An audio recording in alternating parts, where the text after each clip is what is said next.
नमस्कार दोस्तों, मेरा नाम है शालिनी और स्वागत है आप सभी का इस अनोखे किताबी मेले में जिसका नाम है मेरी किताब मेरी कहानी सीज़न 10। दोस्तों बहुत-बहुत स्वागत करती हूँ मैं आपका आज डे 19 सेशन में। हम 18 सेशंस कंप्लीट कर चुके हैं और आज हम आपके सामने 19th सेशन को टेलीकास्ट करने जा रहे हैं। सो 19th ऑथर से हम आपको आज मिलवाने जा रहे हैं इस सीज़न के दौरान और आज होगी एक और कमाल की किताब और डिस्कशन। आज हम बात करने वाले हैं एक बेहतरीन टॉपिक के बारे में और क्या कुछ हम डिस्कस करेंगे, क्या कुछ हम बातचीत करेंगे, ये आपको आने वाले सेशन के अंदर पता चल रहा है धीरे-धीरे।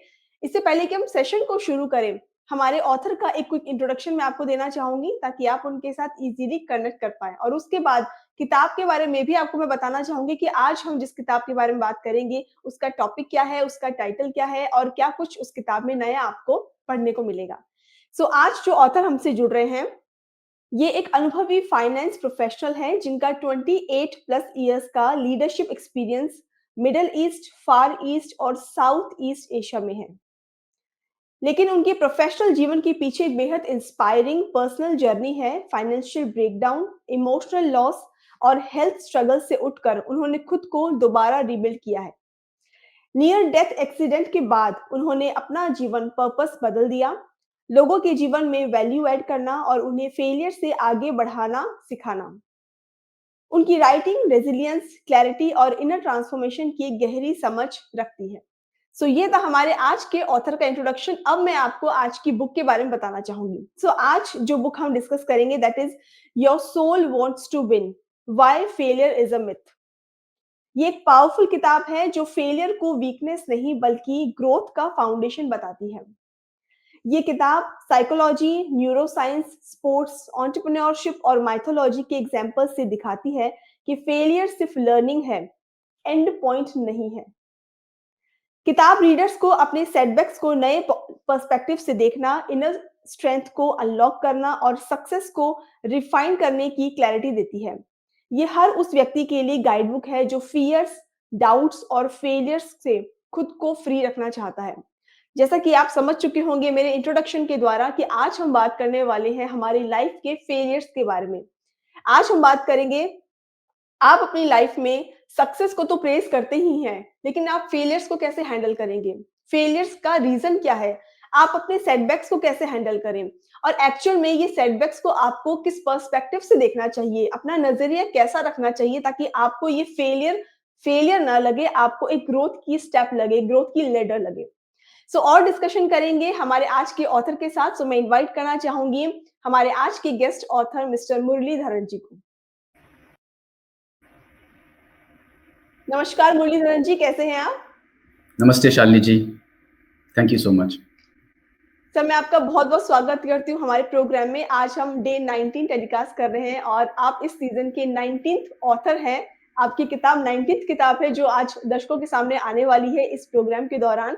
सो मैं सबकी तरफ से आपका स्वागत करती हूँ और आपसे जानना चाहूँगी मैं कि आपको इस प्रोग्राम से जुड़कर कैसा लग रहा है? Thank you so much, thank you so much. बहुत अच्छा लग रहा है क्योंकि इतनी बड़ी प्लेटफ़ॉर्म आपने मुझे दी है बात करने के लिए, अपनी किताब को सब व्यूअर्स के सामने रखने के लिए और स्पेशली इतनी एस्टीम्ड पब्लिशिंग हाउस है अद्यान बुक्स, उसके साथ जुड़ना मुझे बहुत ही अच्छी जर्नी थी राइट फ्रॉम डे वन और आज मेरी किताब को रीडर्स के सामने रखने के लिए जो प्लेटफ़ॉर्म मिला है, उसके लिए भी मैं बहुत तहे दिल से आपकी धन्यवाद करता हूँ। बहुत खुशी हो रही है, बड़े-बड़े दिग्गज राइटर्स के साथ मेरा नाम जुड़ा हुआ है। उनके साथ आप मेरा बुक को प्लेस कर रहे हो, तो थैंक यू सर। बहुत-बहुत अच्छा लग रहा है। Thank you so much, I am honoured and I am grateful. जी। सर मैंने आपका भी छोटा-सा इंट्रोडक्शन दिया हमारी ऑडियंस को, हम आपसे जानना चाहेंगे, आप प्लीज़ अपने बारे में बताइए थोड़ा, आप कहाँ से बिलॉन्ग करते हैं? आपका फैमिली बैकग्राउंड क्या है? और आप इस राइटिंग जर्नी में यहाँ तक कैसे पहुँचे? जी, ज़रूर। मैं actually basically born in Kerala हूँ, इन इंडिया। लेकिन मेरी जितनी बचपन है और मेरी एजुकेशन रही है, वो कोलकाता में रही है। मैंने okay. Majority of the time Kolkata में क्योंकि मेरे फादर वहाँ काम करते थे। He was in one of the companies so सारा आई थिंक मेजॉरिटी 20-22 साल मेरा वहीं गुज़रा है actually. In terms of studies मेरे हायर स्टडीज़ भी वहीं भी गुज़री है। और उसके बाद मैं जॉब के लिए इंडिया से बाहर आया।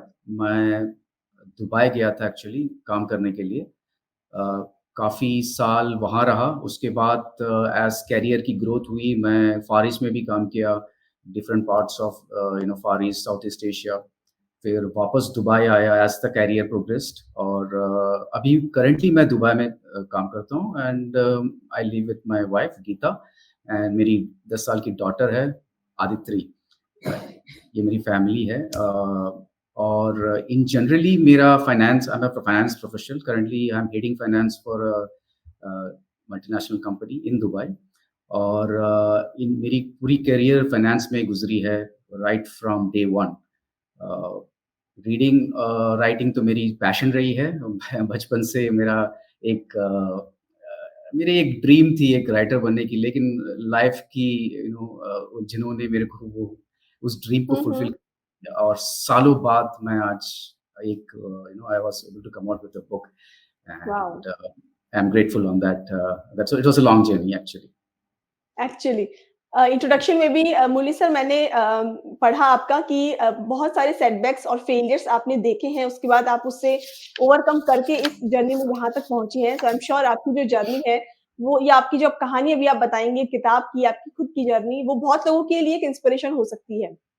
जी, ज़रूर। सो नाउ आपने अभी ज़िक्र किया रीडिंग एंड राइटिंग हैबिट्स का। अगर मैं आपसे पूछूँ कि आपको आप किसी पर्सन को कैसे इंस्पायर करें या मोटिवेट करें या उनको ये चीज़ एडवाइस करें कि आपको अपनी लाइफ में रीडिंग राइटिंग हैबिट्स को लेकर के आना है? क्योंकि आपकी लाइफ में इसने एक वाइटल रोल प्ले किया है, जैसा आप बता रहे हैं। किसी भी पर्सन की लाइफ में ये हैबिट्स का होना क्यों ज़रूरी है? मैं तो कहता हूँ बहुत ज़रूरी है क्यों नहीं रीडर्स आर लीडर्स जो आदमी पढ़ता नहीं है वो ज़िंदगी में कुछ हासिल नहीं कर पाएगा क्योंकि जो नॉलेज है वो रीडिंग से ही आती है और कहीं से नहीं आती। मैं जब छोटा था मैं शायद 5 साल का था around that point of time मैं कॉमिक्स पढ़ता था और उस टाइम से मेरे फादर मुझे पढ़ के सुनाते थे ऑल टाइप्स ऑफ कॉमिक्स जितनी थी फैंटम, मैंड्रेक आर्चीज़ जो भी कॉमिक्स एस्टेरिस्क जो भी मेरे हाथ में आता था मैं ज़रूर पढ़ता था। हुँ, और हुँ। उसके बाद जैसे ही बड़ा हुआ Edith Blyton, Hardy boys, Alfred Hitchcock ये सारी मैंने रीडिंग की मतलब क्योंकि मुझे बहुत पैशन था उस वक़्त और मेरी कुछ दोस्त थी आई एम लकी जो मेरे साथ कॉम्पीट करते थे कि मैंने अच्छा, तुमसे ज़्यादा पढ़ा।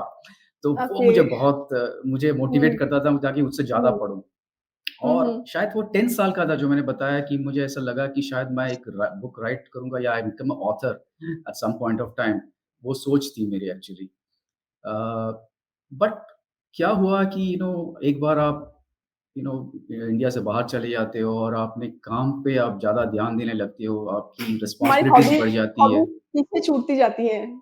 पीछे छूटती जाती है क्योंकि लाइफ में प्रॉब्लम्स आती जाती है क्योंकि फिर वो इम्पोर्टेंट रह जाती है। फिर आपकी पैशन्स, हॉबी राइट। सब क्योंकि मैं हॉनेस्टली मैं उस वक़्त 16-17 घंटा काम भी करता था, इनिशियली क्योंकि I wanted to be something और काफ़ी हुँ, हुँ। स्ट्रगल्स थे मेरे। राइट। और इस दौरान मेरी रीडिंग और राइटिंग की पूरी पूरी जर्नी खत्म हो गई एक्चुअली। हुँ, फिर हुँ। जब लाइफ में इतनी प्रॉब्लम्स आ गई, उस मोड़ पे मैं पहुँचा कि कोई और ऑप्शन नहीं था कि इसको यू टर्न लेना है लाइफ में। उस वक़्त मैंने दोबारा रीडिंग शुरू किया और ओके। वो पर्टिकुलर मोमेंट जो डिसीज़न मैंने लिया था दैट चेंज्ड माय लाइफ और मैंने शुरुआत की। लेकिन हाँ, the difference between my earlier reading and ये था कि पहले मैं जनरली फ़िक्शन पढ़ता था।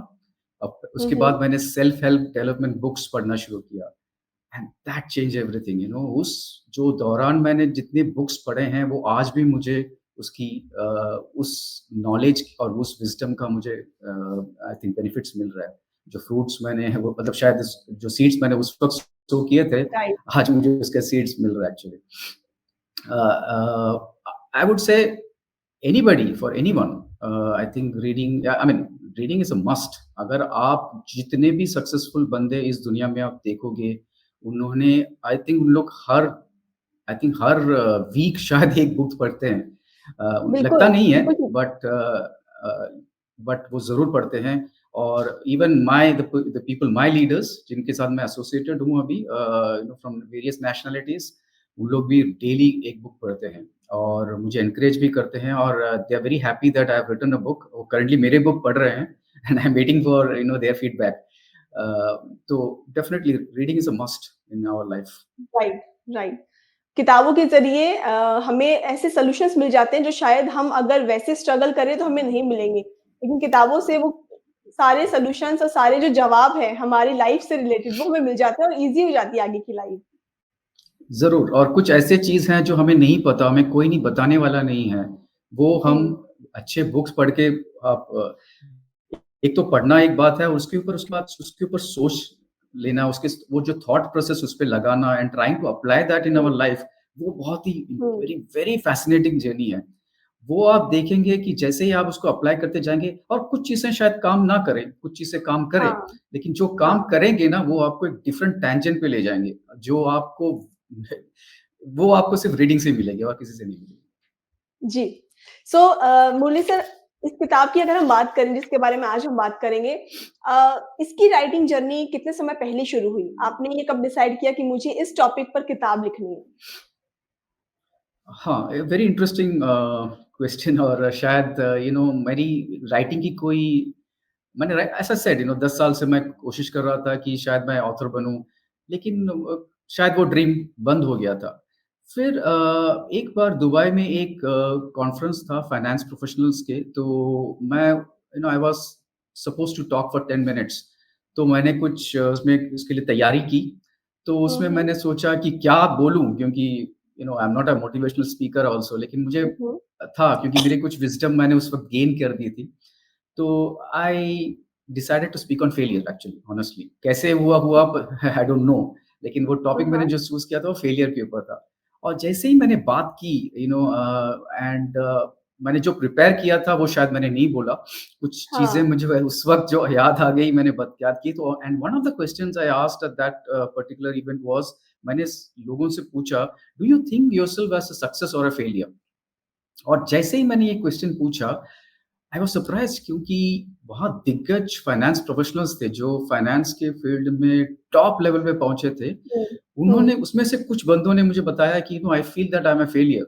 शायद वो लाइफ़ में कुछ प्रॉब्लम्स में जा रहे थे, which really okay. Surprised me और कुछ लोग जो यंग थे और शायद अचीव नहीं किए, उन्होंने क्या किया, I am a success. You know तो उस हुँ, वक़्त हुँ। वो जर्नी फिर वहाँ से शुरू हुई जो थॉट प्रोसेस कि ऐसा क्यों हो रहा है? या लोग ऐसे क्यों पूछते हैं? और उस वक़्त मैंने एक बात कर दी वहाँ की कही कि क्योंकि किसी ने मुझे पूछा कि do you think yourself as a success? तो मैंने कहा हुँ। येस क्योंकि मैंने कहा कि I have swam through 10 million sperms and reached my mother's womb and I am born. तो मेरी जो बर्थ है वो that itself is a success मैंने बात की राइट, और राइट। पूरी ऑडियंस की पूरी जो माइंडसेट है वहाँ चेंज हो गई। और जब मैं वापस आया उस टॉक के बाद तो फिर मैं घर में बैठ के ये सोच रहा था कि मैंने कहा क्या? और ये क्या है कि ये तो कुछ तो है कि लोगों की mindset it is not about success, it is about the thinking कि कुछ लोग हुँ। अपने आप को सक्सेस समझते हैं, कुछ लोग अपने आप को फेलियर समझते हैं, कुछ तो है यू नो और फिर मैंने काफ़ी उसके ऊपर रिसर्च की इन सेंस राइटिंग के लिए नहीं थी बट जस्ट उसके ऊपर थोड़ी इंटरेस्ट मुझे लगा। मैंने काफ़ी लोगों के ज़िंदगी के बारे में फ़ेमस पर्सनैलिटीज़ उनका स्टोरीज़ पढ़ा और काफ़ी मतलब कुछ हद तक कुछ अपनी तरफ से रिसर्च की थी। उस वक़्त मुझे पता चला कि एक एंटायरली डिफरेंट है। ये सक्सेस और फेलियर का जो कॉन्सेप्ट है, वो बिल्कुल अलग है जो हम सोच रहे हैं। जी, वो जी। ऐसा नहीं है कि जिस तरह से सोसाइटी ने हमें बताया है बचपन से, वैसी बात नहीं है। ये एंटायरली डिफरेंट है और ये इसको एक अलग नज़रिए से देखना चाहिए और शायद मैं I am not a great speaker, तो शायद मैं अब एक बुक लिख सकता हूँ, जिसमें मुझे ये सारी बातें कैसे अब बट वो इस चीज़ को किस तरह बुक में ढालना है, उस वो मुझे अध्ययन हुँ, बुक्स ने मुझे बताया। किस तरह उसको क्रिएटिव प्रोसेस में लाना है। अदरवाइज़ मेरी जो आइडियाज़ थी वो शायद मैं अगर मैं सामने रखता तो उतनी इंटरेस्टिंग नहीं होती थी। जो क्रिएटिव ओके। राइटिंग है वो मुझे यहाँ से सपोर्ट मिला। Okay, okay. So Murali sir, इस किताब के पीछे आई एम श्योर कोई ना कोई ऐसा पर्सन होगा जिसने आपको गाइड किया है या मे बी जिसने आपकी हेल्प की है, जिसने सिर्फ़ आपको सुना है या आपके लिए इंस्पिरेशन रहे हैं। तो आप इसका क्रेडिट किसको देना चाहेंगे? वैसे तो बहुत सारे लोग हैं जिन्होंने मुझे इंस्पायर किया है क्योंकि ये एक जर्नी रही है, तो जी। हर मोड़ पे कोई ना कोई रहता है but somebody close to me मैं अपनी वाइफ और बेटी को ज़रूर इसमें उनको बोलूँगा कि शायद उन्होंने बहुत इंस्पायर किया है। इंस्पायर नहीं बेसिकली सपोर्ट किया है बेसिकली जी, लॉन्ग जी। जर्नी में जब जब लाइफ बहुत ही टफ जा रही थी और आज जब सारी प्रॉब्लम से मैं निकल चुका हूँ और मैंने जब बुक ये लिखा है और दुनिया के सामने रखा है, तो फुल जर्नी में वो मेरे साथ थे। उन्होंने मैं देखा हुँ, है मुझे वेरी क्लोज़ली, तो शायद मैं अपनी बेटी को कहूँगा कि she is also one of the person who inspired me. Okay. So दोस्तों, अब समय आ गया है कि हम किताब के साथी से बातचीत करें। सो मैं इनवाइट करना चाहूँगी मुरली सर की डॉटर को, अदिति को। Hi Hello, Aditi, how are you? I'm good. So Aditri, welcome to this program, and we are talking with your father, Murli sir, and we want to know your point of view regarding this book, regarding his writing journey. I think that his writing journey has been very long. He Hmm. has he's also inspired me to look at failure in a different point of view. That failure is a different it's like a concept. Failure is absolutely necessary and it's a stepping stone to our success. We shouldn't daunt on failure, but we should form it into our success. Okay. So Aditri, did you have any discussion regarding this topic, this failure success concept? Not really. Not really. Okay. All right. So are you also inspired to becoming an author? You also want to write? Hmm. Well, not right, but I really, his book has inspired me to create concepts in forms of art pieces and all, with representations of success, failures, gratitude, positivity, and all. Okay. Aditri, you want to give any message from this platform to Murli sir? Anything you want to say? Hmm. Like all the best and anything? I really hope your book succeeds, and I hope you always try really hard. Just know Okay. that failure is not going to let you down. Always believe in your success. Thank you so much, Aditri. Thank you so much and all the best for your future. Thank you. जी, मुझे तो मुझे लगता है अदिति एक अच्छी speaker बन सकती है, जिस तरह से वो बोल रही थी। जी। She will be a good speaker, I think so. She is really she is at least better than me तो मुझे ओके। लगता है अपने आप को डेवलप करेंगी। So she is very clear about her point of view and her words really actually. The current generation is very clear about वो clarity है उनमें। Okay. So now Murali sir, अब हम आपकी किताब के बारे में जानना चाहेंगे गहराई के साथ और अब थोड़ा-सा डिटेल में बताइए कि इसमें आपने क्या कुछ हमें नया पढ़ने को मिलेगा, नया जानने को मिलेगा और ये जो फेलियर और सक्सेस का कॉन्सेप्ट है, इसको आपने किस पर्सपेक्टिव से लिखा है? जी। मेरी किताब एक्चुअली एक तो इंग्लिश में है जस्ट फॉर द रीडर्स ये सेट इन ईयर 2050 है। फ्यूचरिस्टिक एक टाइम लैप्स है और इसके बैकड्रॉप दुबई है, जहाँ मैं रहता हूँ। ओके। क्योंकि यहाँ हम इस जगह को मैंने वेरी क्लोज़ली देखा है, तो इसको उस बैकड्रॉप में मैंने इस किताब को रखा है। हुँ, और हुँ। एक दुबई में मैंने एक जगह क्रिएट किया है, इट्स कॉल्ड रेसिलियंस इंस्टीट्यूट, जो फ्यूचरिस्टिक 2050 में जहाँ एक नया एक I would say psychological I would say it's an advancement in medicine, जहाँ लोगों की लोगों को फेलियर के साथ सिंक किया जाता है। फॉर एग्जाम्पल, मेरी फेलियर मुझे पता है, आपको जी, अपनी फेलियर पता है, मुझे हुँ, आपकी फेलियर नहीं पता है, आप जो what the difficulties you have gone through मुझे नहीं पता, और वाइस वर्सा। हम बोल सकते हैं एक दूसरे के साथ, लेकिन जो आप गुजरे हैं उसमें से वो मैं फील नहीं कर सकता, मुझे सिर्फ अपनी जी, फीलिंग कर। तो ये जो फेलियर सिंक की जो टेक्नोलॉजी है, वो दूसरों की फेलियर के साथ आपको सिंक करेगी, इन द सेंस कि आई विल फील जो फेलियर आप गो थ्रू गए हैं वो मुझे कैसा था। और यू नो एक फॉर ह्यूमन बीइंग्स ये एक चीज़ है कि लोगों को ऐसा लगता है कि जो वो गुज़रे हैं वो सबसे ज़्यादा है। The problems they have gone through is the biggest, बाकी सब उस लेवल पे नहीं गए, बट वो सच नहीं है, जी, क्योंकि normally each person goes through their journey, क्योंकि उनका इंडिविजुअल सोल है जो उनको ले जाता है पूरी लाइफ टाइम। और वो जो गो थ्रू करते हैं, वो जो उसकी डिफ़िकल्टीज़ है वो दूसरे लोग नहीं समझ सकते। जी, हम एम्पैथी बोलते हैं ना, तो वो एम्पैथी से हमको लगता है कि हम दूसरों को समझ सकें, बट हम सब उतनी इस लेवल पे नहीं समझ पाएँगे। बट ये टेक्नोलॉजी से वो हम समझ पाएँगे। और ये कहानी है 9 लोग जो लाइफ में गिव अप कर चुके हैं फेलियर से, और उनको लगता है कि फ्यूचर में कुछ नहीं है। But when they come to the failure in sync, वहाँ उन वो जो गो थ्रू द प्रोसेस, जो प्रोसेस है बहुत ही इंटरेस्टिंग प्रोसेस है। फेमस पर्सनैलिटीज़ जो उनकी लाइफ के साथ सिंक करते हैं, and that's when they understand कि what they have gone through is nothing compared to जो successful people in life have gone through. वो बहुत ही ज़्यादा उन्होंने स्ट्रगल किया है। तो ये बुक हुँ, उस हुँ, जर्नी के ऊपर है, और इंटरेस्टिंग उसको इंडिविजुअल दिग्गज पर्सनैलिटीज़ जिन्होंने लाइफ में हाईएस्ट लेवल अचीव किया है अपने-अपने फील्ड में, उनके साथ हुँ, लोग सिंक करते हैं। और जब ये निकलते हैं, उनकी जितनी डाउट्स है, उनकी जितनी अंडरस्टैंडिंग ऑफ फेलियर्स है, पूरी चेंज हो जाती है। उनको लगता है कि what they have gone through is nothing, और अगर ये बंदा इतनी स्ट्रगल के बाद कर सकता है, उस लेवल पे पहुँच सकता है, तो हाँ, मैं क्यों नहीं पहुँच सकता, या फिर मैं ट्राई क्यों नहीं कर सकता? मैंने गिव अप क्यों किया? That is the whole concept of this book. और इसको मैंने डिफरेंट स्टोरीज़ के साथ ब्लेंड किया है। एंड ईच चैप्टर के एंड में मैंने एक वेरी स्ट्रॉन्ग मैसेज दिया है, what is the difference between a successful person and a failure person. But the core message of the book is failure is a result. Just take it as a result. It's a result of your actions.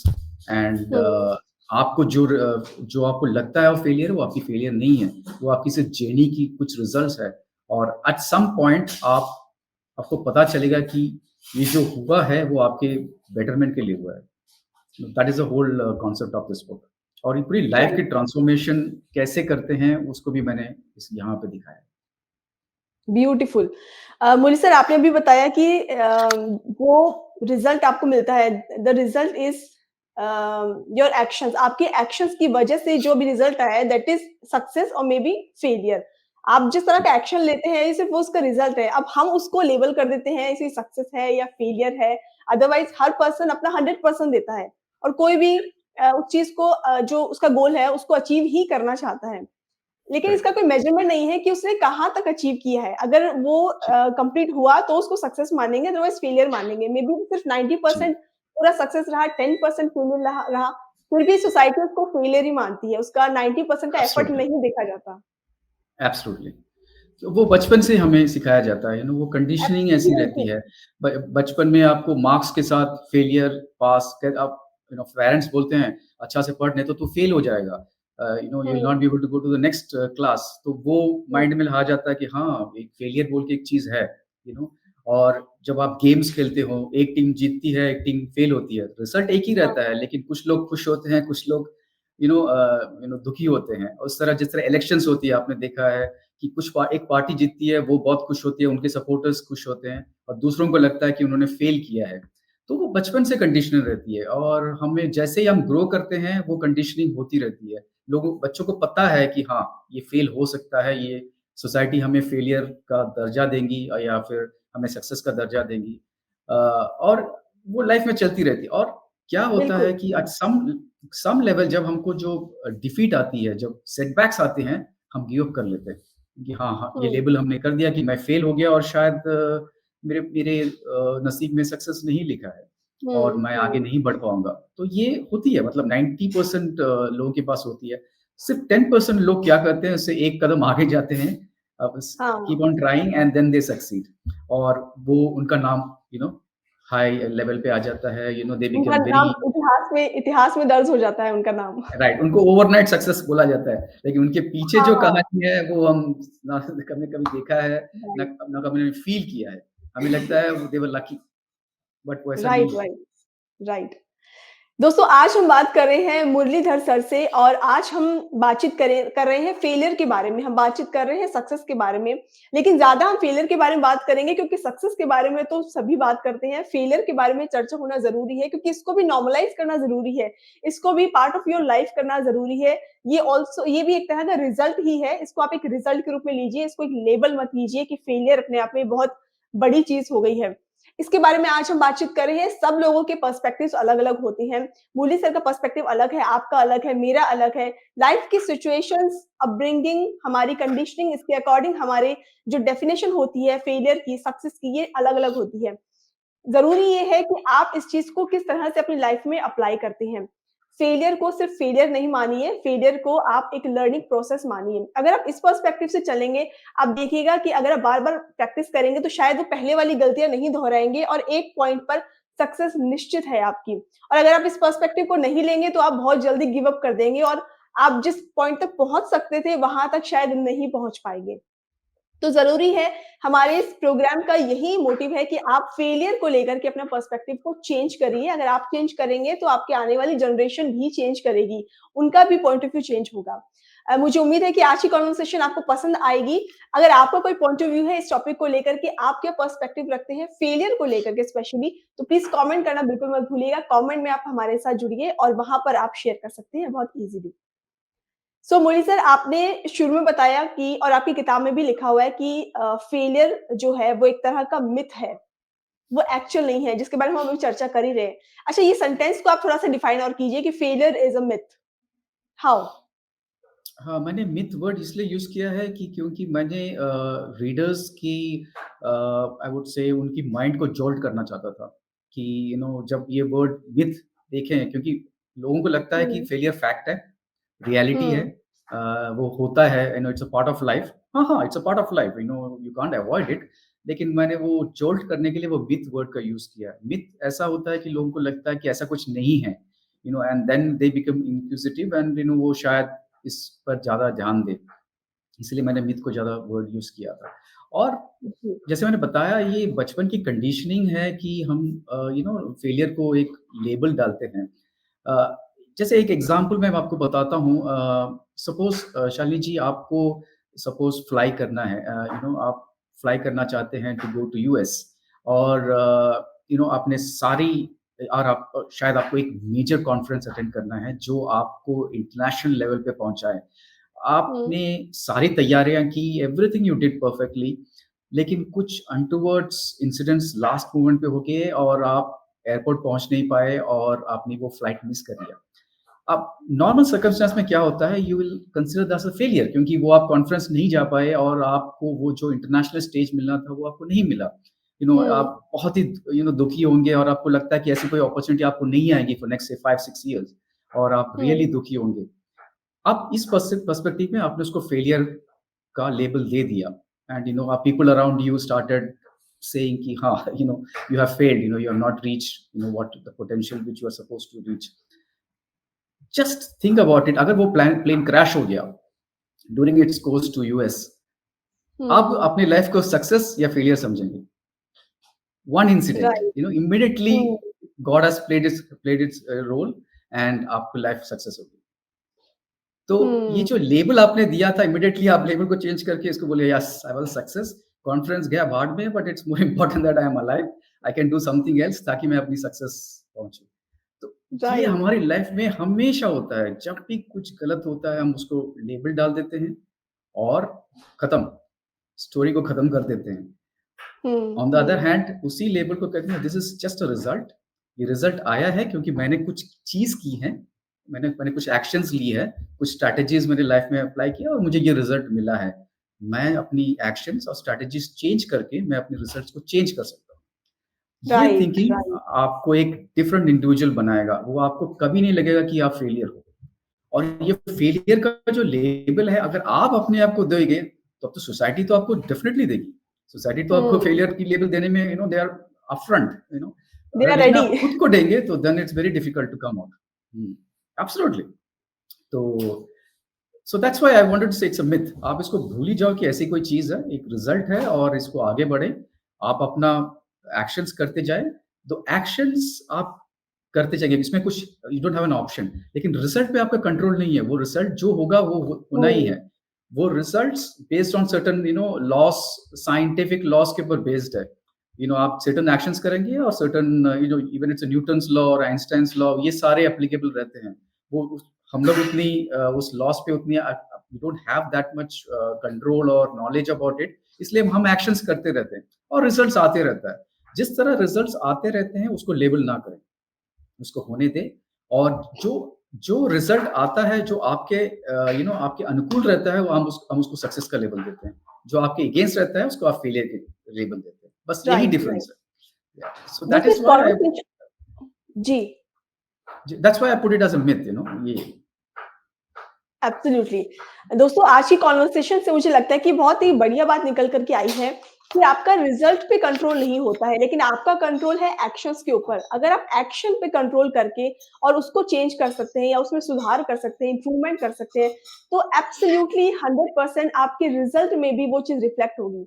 तो आप सिर्फ result को लेके मत बैठिए, आप अपने actions को चेंज कीजिए, रिजल्ट की परवाह मत कीजिए, एक्शन के अकॉर्डिंग आपका रिजल्ट ईज़िली मिल जाएगा। अगर आप इस पर्सपेक्टिव से चलेंगे आई एम श्योर आपका जो नज़रिया है और जो सक्सेस को लेकर के जो आपकी चिंता है, वो इतनी ज़्यादा नहीं रहेगी क्योंकि आप अपने एक्शंस पे वर्क करते जाएँगे।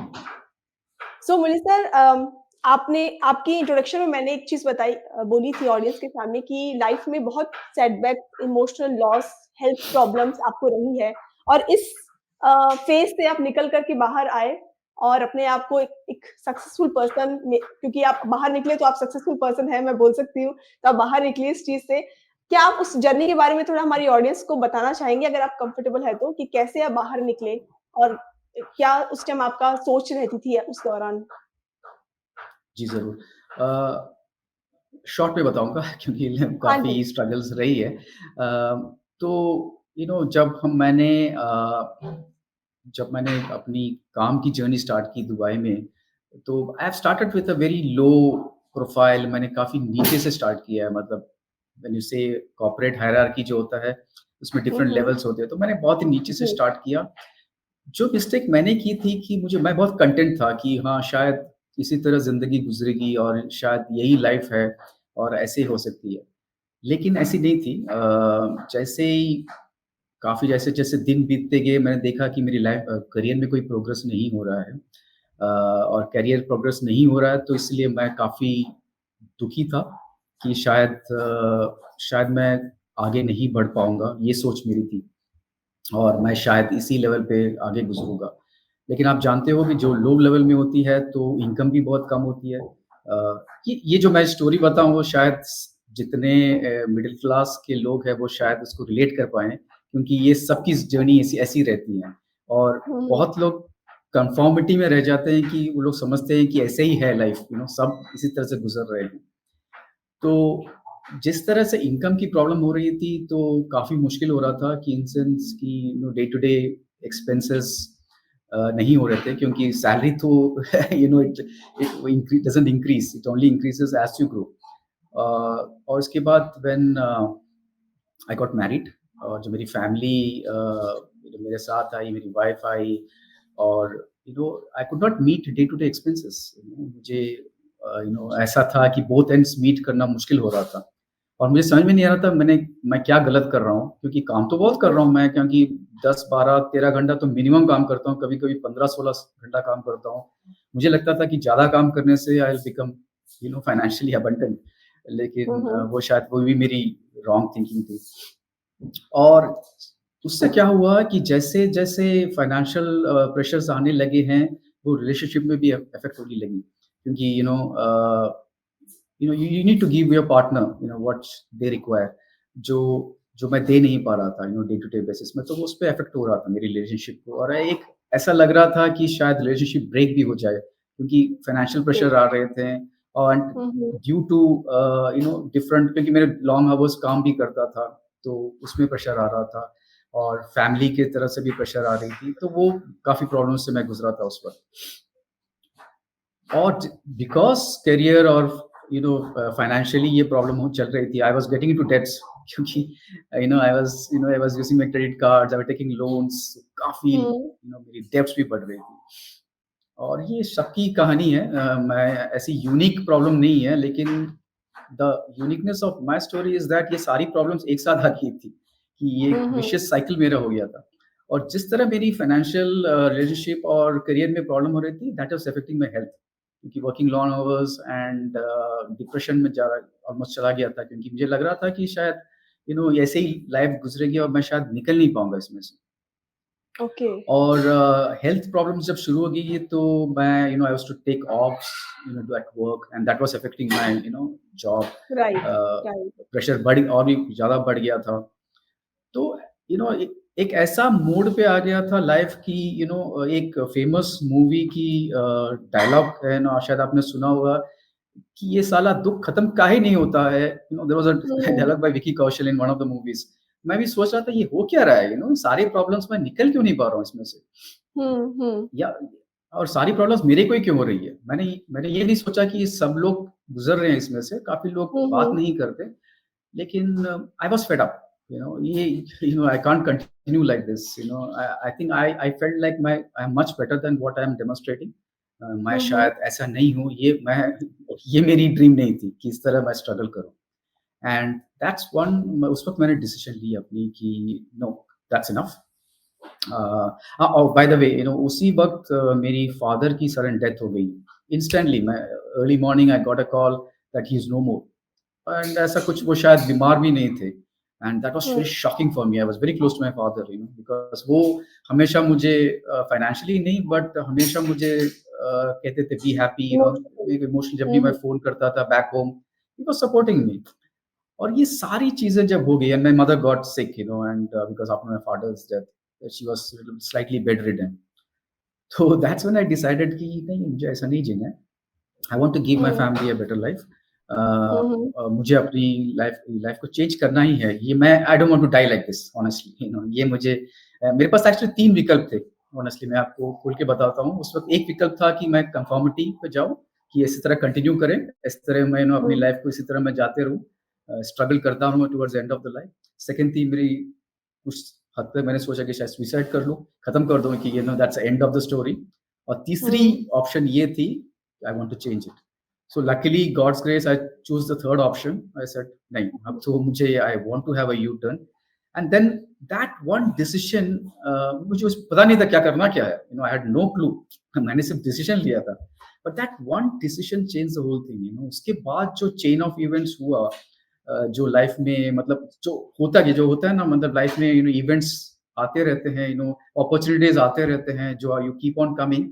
It was result of that one decision. मतलब आपने डिसाइड किया कि आपको यू टर्न करना है, जैसे ही आपने यू टर्न हुँ। किया, आपको नया रास्ता खुलना शुरू हो मतलब गया, आपने एंड अपना देन माइंडसेट चेंज कर लिया, माइंडसेट ही चेंज कर लिया आपने एब्सोल्युटली, और एब्सोल्युटली। उसके अकॉर्डिंग मैंने अपॉर्च्युनिटीज़ अपने आप अट्रैक्ट होती गई। एब्सोल्युटली पूरी उसके बाद जो आती गई, वो ऑटोमैटिकली जो मैंने सोचा था, ऐसा नहीं कहूँगा सोचा था, लेकिन I wanted to have a better life, और hmm, hmm. And then things started changing. Beautiful. मुझे सर आपकी स्टोरी आई एम श्योर बहुत लोगों को इंस्पायर करेगी। मैं पर्सनली ये बात कह रही हूँ, बहुत लोग हैं जो स्ट्रगल कर रहे हैं लाइफ में, आपने बताया वैसे स्ट्रगल कर रहे हैं और शायद उससे भी ज़्यादा वर्स्ट स्ट्रगल कर रहे होंगे लेकिन आपने बताया कि एक मोड़ आया, एक समय ऐसा आया कि जब जब ऐसा होता है ना कि एकदम सर से पानी निकल जाता है, उसके बाद हम ऐसा डिसीज़न लेते हैं कि या तो आर है या पार है। और ये डिसीज़न जी, जब कोई पर्सन ले लेता है हिम्मत करके, गट्स के थ्रू, तब उसकी ज़िंदगी बदलती है। और मेरे ख़्याल से ये शायद भगवान एक परीक्षा ले रहे होते हैं कि कितना गट है इस पर्सन में कि इसको वो सक्सेस दी जाए। और जो पर्सन इस चीज़ को कर लेता है क्रॉस, उसके पास फिर बहुत सारी अपॉर्च्युनिटीज़ आती है, आई एम श्योर। राइट। क्योंकि आदमी को पता चलना है कि रॉक बॉटम कब हिट किया जाए। 90% लोग वो कभी उसको पता भी नहीं चलता कि रॉक बॉटम हिट कर चुके हैं। उनको लगता है कि और भी हुँ, नीचे जा सकते हैं। नहीं, हमको वो हुँ। अपना रॉक बॉटम डिसाइड करना है ऐसा कि इससे नीचे तो मैं गिर नहीं सकता। इसके ऊपर इसके आगे ऊपर ही है। That we need to decide. Absolutely, absolutely. ठीक है। नाउ अब हम अपने अगले सेगमेंट की तरफ आ चुके हैं मुरली सर, जिसे हमने नाम दिया है ऑथर्स कॉर्नर। तो मैं आपसे कुछ क्वेश्चंस क्विकली करने वाली हूँ, आपको उसका क्विकली आंसर देना है। तो हम शुरू करें? जी, जी। ठीक है। मेरा पहला सवाल है आपसे। ओके। बुक कंप्लीट करते ही आपने सबसे पहले किसे बताया? अपनी वाइफ और बेटी को। ओके। अपने आप को एक शब्द में डिफाइन कीजिए। रेसिलिएंट। हुँ, हुँ। आपकी राइटिंग जर्नी का सबसे टफेस्ट पीरियड क्या रहा? टफेस्ट पीरियड शायद वो जो बिलीफ सिस्टम कि मैं ये लिख पाऊँगा कि नहीं। वो एक ओके। बैरियर था कि मैं एक ऑथर नहीं हूँ। मैं बुक कैसे लिखूँ और मैं अगर बुक हुँ, लिखूँ तो लोग क्यों पढ़ेंगे? यू नो इस फेलियर के बारे में शायद काफ़ी लोगों ने पहले भी बताया होगा।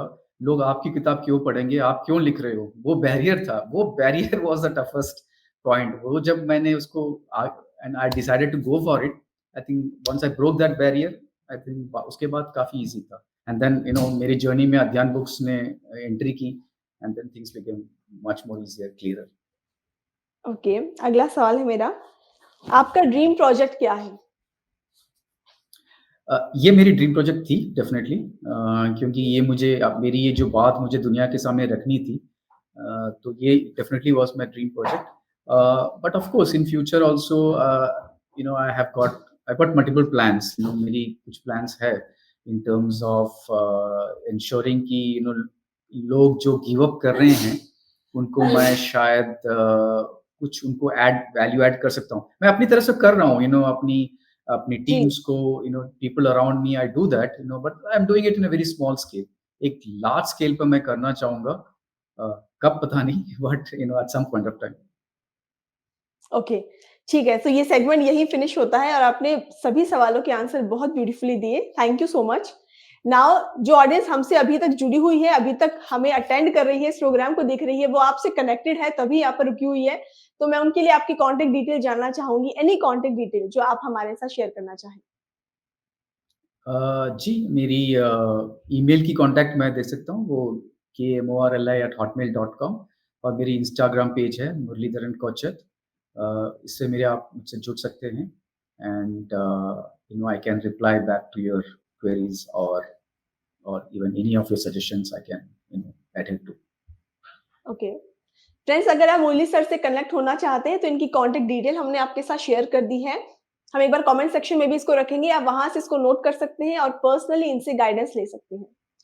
सर, अगर हम आज आपकी किताब को परचेज़ करते हैं, तो क्या कोई डिस्काउंट हमें मिल सकता है आपकी बुक पर? करंटली अमेज़न एक 25% की डिस्काउंट कर रही है, तो ओके, it is एमआरपी पे आई थिंक 111 रुपीस की डिस्काउंट आ रही है amazon.in में। ठीक तो है। वो डिस्काउंट अवेल कर सकते हैं। फ्रेंड्स, अगर आप सर की बुक को परचेज़ करते हैं, सो मुरली सर की किताब पर 25% का डिस्काउंट आपको मिलेगा। अमेज़न लिंक हम आपके साथ शेयर कर रहे हैं कमेंट सेक्शन में। आप वहाँ पर जाकर इसको नोट कर सकते हैं, इस पे क्लिक कीजिए और इनकी बुक को ज़रूर चेक कीजिए। आई एम श्योर आपको किताब बहुत पसंद आएगी और इस किताब की हार्ड कॉपी खरीदिएगा। इस किताब को खरीद के आप खुद पढ़ सकते हैं, अपने बच्चों को पढ़ाइए, फैमिली मेंबर्स को पढ़ाइए। आपको अगर लगता है कि किसी पर्सन की लाइफ में इसकी बहुत ज़रूरत है, तो उसके साथ इसको शेयर कीजिए। और ये सब करने के बाद उसके बाद एक काम और आपको करना है, आपको अपने रिव्यूज़ देने हैं अमेज़न के ऊपर। सो इस किताब के रिव्यूज़ लिखना बिल्कुल मत भूलिएगा, क्योंकि रिव्यूज़ हर एक ऑथर के लिए सबसे बड़ी मोटिवेशन होते हैं। Now, Murli sir, any book you want to recommend for our audience? Lot of books, but एक एक दो बुक तो मैं ज़रूर बात करूँगा। एक है हर किसी को पढ़ना चाहिए, is the magic of thinking big. Okay. आपकी आपकी जो प्रोग्राम है इट्स मैजिक ऑफ राइटिंग, तो I think it resonates with that also. Magic of thinking बहुत ही मज़ेदार किताब है और आई थिंक ग्राउंड ब्रेकिंग है। उसमें भी बहुत ही सिंपल चीज़ को बहुत ही अच्छी तरह से दर्शाया गया है। और एक और बुक है जो मेरी फाइनेंशियल रिकवरी जर्नी में मैंने पहली, I think the starting book which I studied was rich dad poor dad by Robert Kiyosaki. I think वो मेरी फर्स्ट स्टेप थी एंड देन उसके ऊपर मैंने बिल्ड किया अपने आप को। आई थिंक 2 बुक तो आई थिंक लोगों को पढ़नी ही चाहिए डेफिनिटली, और या फिर अगर नहीं पढ़ा है तो you should go through it. बिल्कुल। Okay, so now any future plans regarding your writing? किसी और प्रोजेक्ट पर भी आप काम कर रहे हैं अभी? हाँ, अभी मैं एक 3 पार्ट सीरीज़ पे काम कर रहा हूँ। जितने मैंने विज़डम गेन किया है from the famous enlightened personalities around the globe, उसपे मैंने एक 3 पार्ट सीरीज़ में काम कर रहा हूँ। और उसके बाद एक फ्यूचर में एक इंस्पिरेशनल फ़िक्शन पे मुझे काम करना है।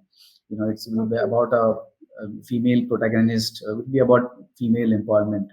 इस पे मुझे काम करना है एंड बट शायद थोड़ी it would be after I finish the 3 part series. Okay, okay. Now Murali sir, I am sure आपने भी इस प्रोग्राम को एन्जॉय किया होगा और हमारी ऑडियंस से बातचीत करके आपको अच्छा लगा होगा।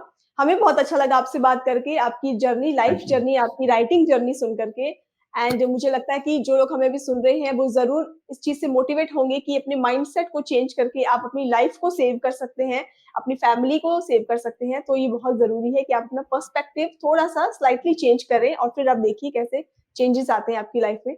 आप हमसे जुड़े, अपने व्यूज़ आपने हमारे साथ शेयर किए, उसके लिए आपका बहुत-बहुत शुक्रिया। Thank you so much. आप कुछ कहना चाहेंगे जाने से पहले, कोई मैसेज आप देना चाहेंगे हमारी ऑडियंस को? Thank you so much for having me here. Definitely ये मेरे लिए प्रिविलेज की बात थी कि मैं आपसे बात कर सकूं और अपनी बात रीडर्स को सामने रख सकूं। मेरे ख्याल से ये बुक सबको रीड करनी चाहिए, you know, respective of what they going, और स्पेशली जो लोग डिफिकल्ट टाइम्स पे जा रहे हैं उनको ज़रूर ये रीड करनी चाहिए। और रीड करने के बाद उनको लगेगा कि यू नो पिक्चर अभी बाकी है मेरे दोस्त, खत्म नहीं हुई है, यू नो, ये फीलिंग आएगी ज़रूर। जी। Thank you so much Murli sir हमसे जुड़ने के लिए and all the best. Thank you once again. Thank you so much, thank you so much. So दोस्तों, ये था हमारा 19th सेशन जो हमने कंप्लीट कर लिया है मुरलीधरन सर के साथ और हमने बातचीत की है फेलियर के बारे में। हमने बातचीत की सक्सेस के बारे में और उस पर्सपेक्टिव के बारे में जो आपको चेंज करना है।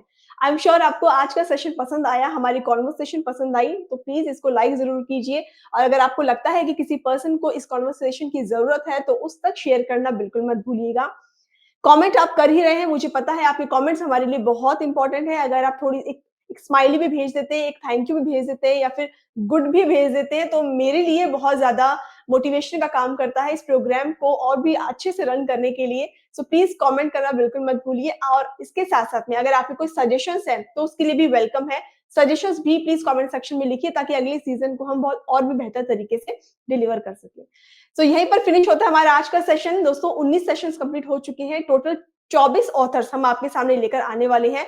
सो कुछ एक सेशंस और बाकी हैं।